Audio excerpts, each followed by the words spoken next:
So this is the Hipstamatic app. And I just want to go through some of the functions of this app. Yeah. So where do I begin? What I love about it is this. Let's just turn it around. Is this little the way that you can use a variety of digital lenses to give you different styles. So I'll show you a little bit in a minute, but these are all the different kinds of styles.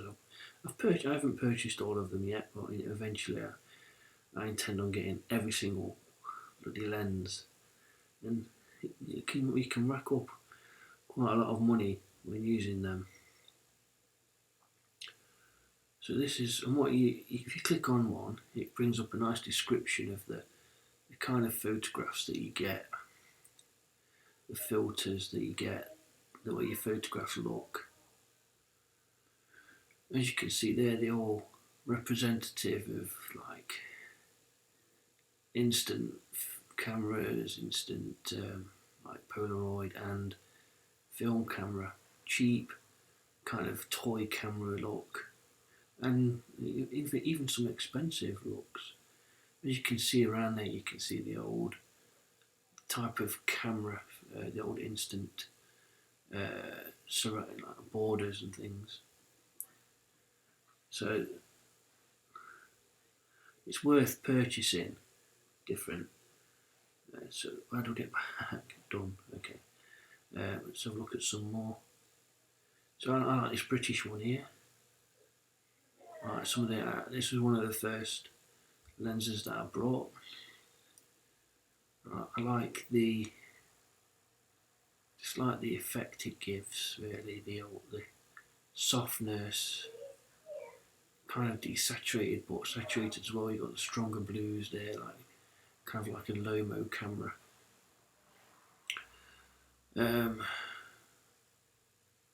This one, I don't know what this one is. Doris lens. Again, I love the pasty, pastel-y, soft, creamy kind of looks that you get there. So what I'll do is I'll go to a photograph now and show you how the editing bit's done. So I'm currently just got it on my keyboard because there's nothing really attractive that I can film at the moment. So if I click on, hold on a minute, no, cancel. Oh yeah, these are different films as well that you get, and it gives you a list up of different things that you've done. I'll go back to that in a second. So if I cancel that and just go into these are some of the photographs that I've been doing recently, because it's been really foggy. And as you can see on my blog, I've been posting them up, exploring different lights and different things, you know. In fact, I quite like that one. I've just noticed this one. It's quite a nice image. What I want to do now is go into the different settings. I've created a couple of my own. On the right hand side there you get like presets. That's quite an interesting one. I like the kind of blue effect at the sides. That's quite a noisy black and white one, not that cold. It's a little bit too cold.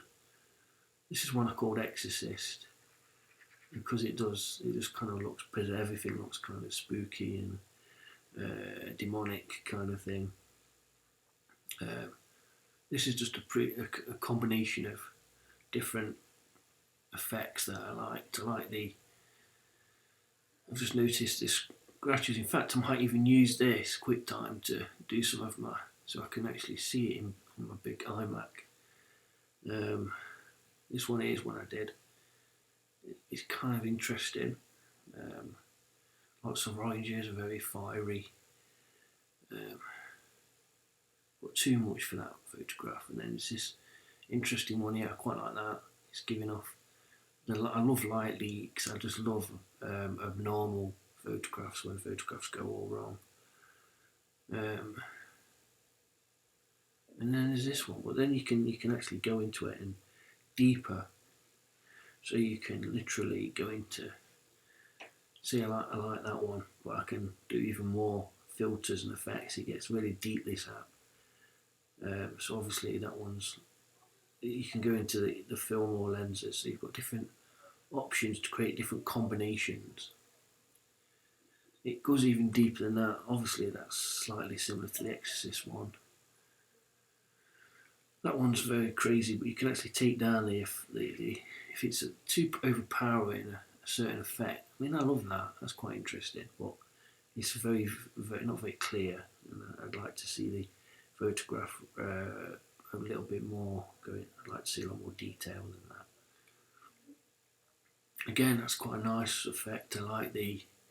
It's kind of very Instagrammy, but I think it's a lot more effective than Instagram.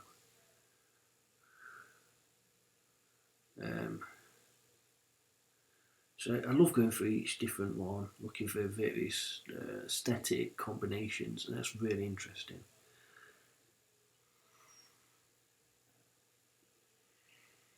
And what I like about this is it's not conceptual at all. You're just looking for. I mean, that's a lovely effect there. Lovely warm with the kind of shadowy blues in there. Again, that's the British one that I quite like. This one's nice. It kind of reminds me of, but again, it looks quite creepy, doesn't it? I think the photograph is in. It's got some nice green tints there. It's just kind of like a very natural colour. I like that. That's very interesting. I like the purples that in the shadows. So I usually have a really good going through each photograph to quite like that. That's very. Now that one actually reminds me of them two. There remind me of the because I'm going to be going into lomography soon. I'm going to be purchasing lomography film, and in particular, there's one called red scale. And that kind of remind me of the kind of red scale effect, which I really want to explore. All different kinds of colour, styles, and effects.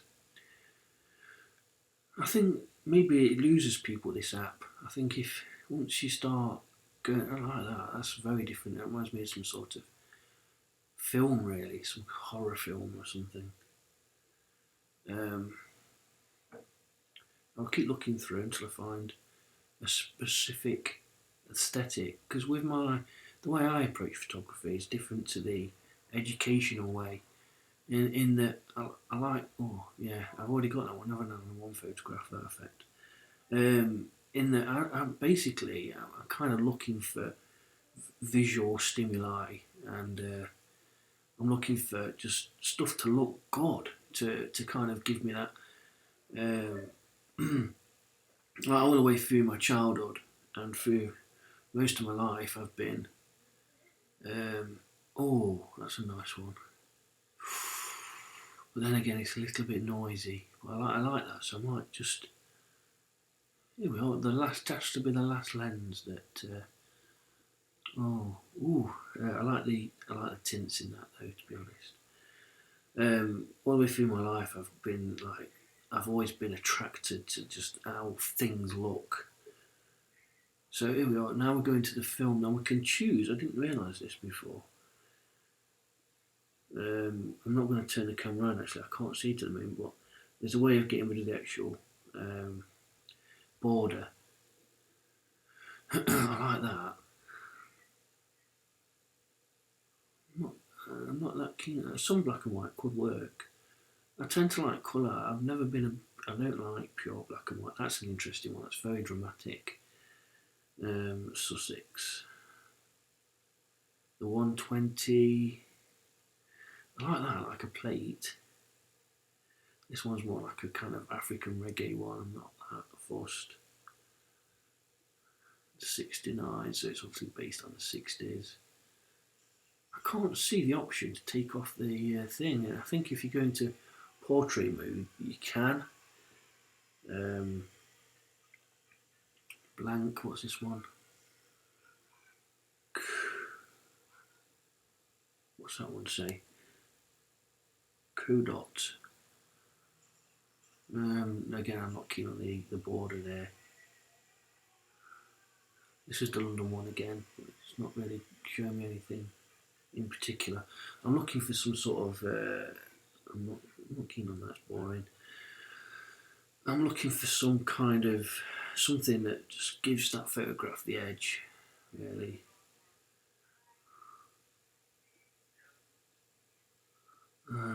Oh yeah, there's the border option. So I can. Where was it? I think it was this crazy one here. So it's just underneath the thing that I'm moving up and down. There's this option to have a border or not. There's not one. Oh yeah, there we are. It just appears. I'm not. I want to some photographs I like to have borders because I love the old instant film effect. Oh, that's different. I like that. Atmospheric. I love looking for different atmospheres, different. That's a nice one. No, that's silly. No, that's obviously too much of a weird glare effect or something, sort of some weird kind of reflective element there. We're getting there. That one's too desaturated. I wouldn't get any sort of eye candy effect. I like that. That reminds me of the old instant cameras. I like the fact that they've put these oddities, abnormalities on the border. So, I like that one, but it's very hazy. I like to have some. Oh, look at that! I mean, that's nice. Like a plate or some sort of very old style of photograph there. This one, too much light leak in that. So not no too kind of digitises the photograph sometimes. I like it to look as much like film. That's very raw, but it's not what I'm kind of looking for. That's nice with a border there. Obviously, you can turn the border off. There was one out of them that I really liked. I think let's have a look, see if I can identify it. I think it was. Where are you? Was it that one? No, that's black and white. Let's just go through it one more time. Once I see it, I'll be like, yeah, that's the one. I wish I could look back at the video. Was it this one? That one? No, that one. No, it definitely wasn't that one. I think it's that one. I really like that one. I like the drama in it. It's got so much going off. The lights are interesting, the trees and everything else. So this is where I'm gonna. Is it still recording? Yeah, I'm just checking if it's recording still. Flipping heck, I've done quite a lot there. And then just going into some more features, you can. I'll just put my phone down. I'm holding it up and. Right, so you've got flash as well, which I love, and don't underestimate these because they really add. At first, I was underestimating them, but it really kind of pulls out the more details and more interesting anomalies like that. For instance, that's nice, but it's too unreal. Unfortunately, that's too crazy. Adding some blue just makes it colder. Adding yellow makes it warmer. Well, just kind of makes it more yellowy, really. That normal flash don't really do much at all. That one's nice, but again, it's just red. Purple filter just makes it more green for some reason. And there's this new Christmassy one that they gave away at Christmas. which I like it. It's like an eye, isn't it? You see like an eye, or it was like a Christmassy thing. It's okay, but I actually liked, I think it was one of the top ones here, just to improve some of the detail really. I think it's just that one. Let's have a look at this one here. It definitely wasn't, just this top one's nice. So I didn't think I'd need a flash, but I do now. I like that. I can crop it so you can have different aspect ratios, so you can make it square, you can make it 5:4, 4:3, which I think is still TV ratio, the 7:3. I tend to go with one of these bottom ones here. I think I like that biggish one. 16:9 just makes it movie, like a movie sort of size. So there, you can move it about, but it doesn't crop anything there. I quite like the way it does that. If it doesn't crash or anything when you're doing this. Okay, lovely. So we've got more options here. If they're not highlighted, I think this one's sort of like a distortion effect. I'm not really going to go there. This one's exposure, so obviously you can pull it up. That's nice. I might actually do that tad. Just look for I always look for the kind of in betweens, the average, the better. If you move things around a little bit until you get the desired. I like that. I might just make it a little bit darker. I might just put it in the centre to the 0 point there. That's nice. You've got quite clarity. Now I used to use this so much in my life. Clarity. I'd always pull the details out of things, but now I don't. I like soft photography now. I'm not into high contrast in high detail, high resolution photography. And for some reason, I just really dislike it now. I might actually add a little bit because the tree just gets some more definition in the tree there. But not. I always try to avoid it if possible, or a bit more definition, which is very similar to clarity, I guess. Well, let's have a look. Yeah, it's pulling out a lot of noise in that. That'd just be a complete no-no. Some noise is okay, but not, not in this photograph. Kind of ruins the. Again, you can change the highlight, so it can make it a lot more, like affect your highlights, your lights, and then your shadows. You can pull them up. So again, we'd have like that's very interesting. But I like some of the darks though. Dark for me is very like print. It's like a kind of print. I like that. That's nice. We've got a nice. Fade's good usually, but with this, I think fading it would kill it. Let's have a look. Ooh, I like some. I like the smoky effect. I quite like that. Just going to put it down a little bit though, just to make it so we don't ruin the whatever really. And then you've got. Now this is where you get a lot even more deeper. I think this is obviously like the kind of curvature thing. So if I pull that up, this is the RGB, RBG, or it's not RG, or red, green, B. Yeah, RGB. Sorry, just checking then. That's interesting. So you're pulling out their mid-tones. It's kind of non-destructive as well. So it's going to curve on any move. You could go crazy and completely destroy the photograph. Sometimes it takes a while to render. Obviously, you keep creating some horrible digital anomalies there. So you kind of, I like the shadow. I want to pull the shadows down a bit, just to add more tension. Again, that's a little bit too much. So just put it there, I think. And then I'm not going to take too much of a risk. Now, if you wanted to tone it manually tone it, like say you wanted to pull more blue into the yellow, you probably get greens come along. It's just making it quite cold really, and more like a watercolour really effect there. So I'm just going to actually turn that one off. Obviously, that's good. So if you just press it, you're not really going to delve too much into that. Maybe just pull the shadows in a bit. That's better.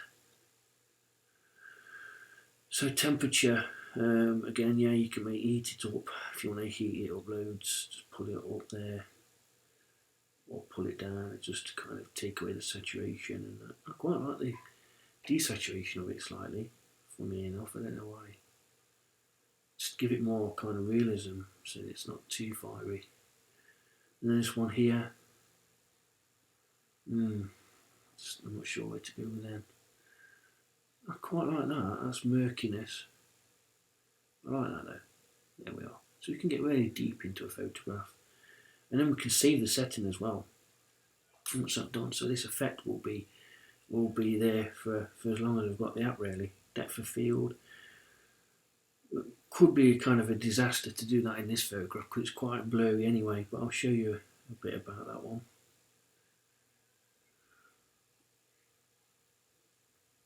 I think you have to sort of tweak it on your screen. Yeah, you can change like the mask effect of it. I'm going to turn it off. You've got texture, so you can put textures in and out. I like the texture on that. I think pulling it out ruins it. I like the actual texture they've added to this. And I think it randomises the textures as well, depending on the photograph you're taking. I don't know if it's purely random or it kind of works in synchronization with the image you're taking. I'm not sure if it's that intelligent or not. Or is it just like a template texture that the film grain, you could add tons of that and really kill it. I think grain sometimes it isn't one of the most effective things. I might have some just to give some texture to the image, make it nice. It's got a little bit of film in there. I can see it, or maybe I can't. But and then obviously there's your vignette, which will make it a bit more low-mo-y or X-Pro-y. I quite like that. Definitely needed some vignetting just to create this circular thing. I wonder if you can control the vignetting. I'm not sure. You can only control it with a slider. You can't change it manually. It'd be nice if they had that option to go in and sort of like change the center point of an image, so you could have a little bit more. Like in Lightroom, you can change whereabouts the position of the vignetting is, but no, it's not necessary. Okay, I like that. I'm happy with that. So yeah, I've been through all the settings, as you can see there. There's a lot more, going in more depth to it.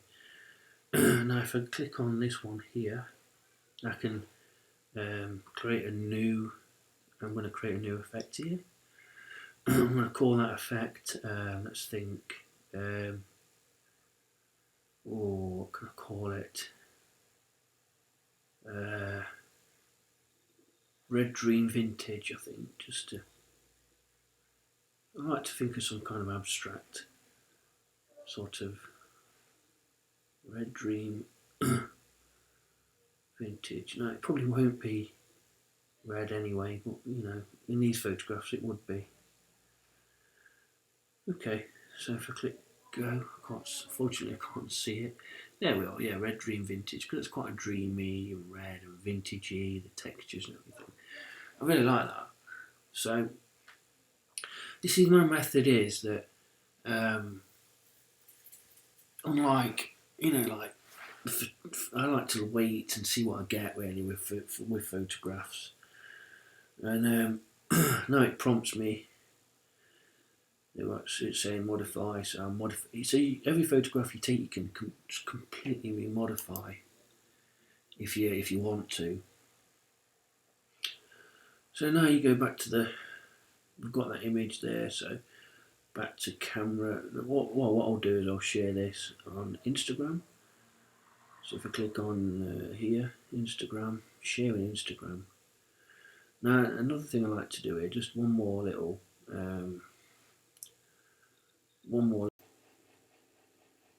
Okay, for some reason it's been quitting the QuickTime recording every time it changes from landscape to portrait.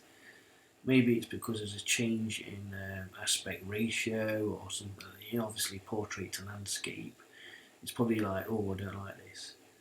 So either when you're recording a video from your iPhone onto QuickTime, it's better to stay in one particular mode. So I've learnt that problem. So I've just copied it to Instagram. I'm going to make sure it's in landscape. I don't want the image to be square. I'm going to click next, and then sometimes I actually like to use the Instagram's filters as well. That one's not going to be too digital, but it's an interesting effect. That's going to fade it too much. That's again just too messy for black and white. Bit simple, boring. Some of you might be thinking, "Oh no, you should have clicked that." But it's as an artist, you have to go with. I mean, that's quite nice, but it's very pasty. And I tend to go. I've unlocked some more filters. There was a lot of hidden ones in Instagram. I think it's the old filters. Mirio's nice.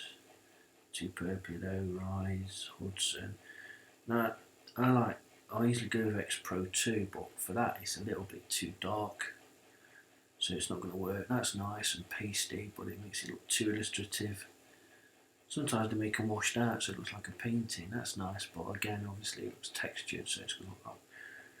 So I've unlocked all these extra ones. Toaster's quite nice, but again, it makes it look more. So a lot of these are gonna. That's nice, 1977. That's the year I was born. Kelvin, Stinson, that's nice. Vesper, Maven, Ginza. So if you want to, I think if you can adjust things as well yourself a bit more. Oh, I didn't know there was these extras as well. I only saw a few the other day. So obviously you can do quite a lot of effects in Instagram as well. But I don't need that filter. Now, for some reason there was something on the other day. Yeah, manage. If you click on manage, you can go through all of them, and there's a lot of them unticked. You probably already know that. Well, that's nice. Ashby. I actually quite like that one. Ashby's nice. It brings out some of the texture more. Yeah, I'm going to use that. Click next.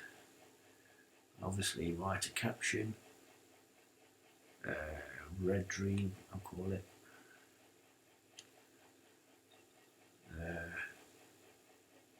Red Dream, just call it Red Dream. I'm never very good with the actual description, if you like. So click OK. Yep. Tag people, add location. So it was taken on Ilkeston. I'm gonna switch it. I'm gonna set people on Facebook can see it and share. So now, if I go back to the Hipstamatic, I'm gonna have to try and keep it in portrait mode. So yeah, if you want to add me on Instagram, just rjackphoto.com, and that's my website as well, where I do lots of blogs, and obviously I'm going to be putting this video on there. So I'm going to just go back to the Hipstamatic app. I do a lot of music creation as well, but just make that's more for pleasure. Old photos. So okay, this is my third video clip. I quite like that carpet, that rug with a keyboard. Whoops! I always get my fingers in the way. I always forget where the lens is on an iPhone. I got this just before Christmas. I couldn't wait to get it. It's the new iPhone 6s Plus. Well, not new because the 7's out now, but I quite like that. So just by going into a few extra things, what I love about this is you can click on different filters for, if I can do that is. You can click, say that one there, and you can see in real time what the effect will look like ish. I think it only shows you the actual one of the filters. I don't think it shows you the film, or it might show you the film and not the lens. It's one of them. I'm sure there's a way to. Here we are. So we can just change it and then change it round. And then again, we're getting a nice, rich, different effect there. Oops, I've gone back to the camera thing. I thought you could press on this, the thing at the side, but for some reason you can't. I'm sure you could. Never mind. It just shows you the film that's in the camera. So if I just go back to that again, let's go back to that one I've just done, the red dream. So we can actually see that. Well, it doesn't look very red dreamy anymore, does it? Obviously, it's not showing me one of the effects isn't showing in real time. Let's have a look at. I wish they'd do that actually, where everything could be seen, but it might take too much power. Let's have a look for the. Let's have a look at that one. See what that looks like. So they might look relatively similar at the moment, but I'm sure you, as you've seen already, that they're not. Rainmark. I think that takes it away from the actual filter on and off there at the side. Can you do it that way? Yeah, obviously you can. So let's just have a look at these different ones. So again, and I like this, like the fact that you're getting kind of an effect already that's rendering or something. It's quite nice that. Quite like. And then if you press on it twice, you get a bigger view, which is awesome. It does take a lot of power out of this phone. I've actually brought a power pack to connect to the phone when I'm out doing the photography with this, because it drains the power. And for some reason, it kills my phone at like 80%. Or 70, 60, 70, anywhere around it, anywhere, your phone could just die on you. It's asking you to charge it. Another thing as well is this, if you click on the double exposure, you can do a double exposure. So if I take it once and take that, you're going to get a multi-exposure photograph. So you're going to get like really interesting. Is that it? Well, you know, you've got to play about with that to get the better. Let's have a look at something else. Oh, that's photographs. Back to the camera again. So if I click, let's try this. So if I take for double exposure again, and then a picture of that. It's all about experimenting, really, knowing what you'll get with each image. Quite like that. That's different, you know, a bit simple, but it's alright. It's probably better for like outdoor shots and stuff. But we'll have a look into that further eventually. I've never played with double exposures before, different double photographs, mixing them and everything. So yeah, you can automatically change the. I'd say that's the exposure shutter. It looks like shutter speed settings, but that's definitely exposure. Maybe if you want, oh yeah, there's a. So okay, that's my exploration of the Hipstamatic iPhone or Android. I don't know if it's on that camera app. Definitely one of my favourites. No, it's my favourite camera app. The fact that it can create some really interesting random photographic effects that mimic analog, film, vintage camera styles, and just gets that lovely experimental abstractness to it. So that's me for rjackphoto.com. Hopefully I'll be putting this on my blog later today, and keep a lookout for more iPhoneography and Lomography stuff in the future. So that's me. That's that's it for today. So I'll be doing some more videos very soon, hopefully. Okay, bye for now.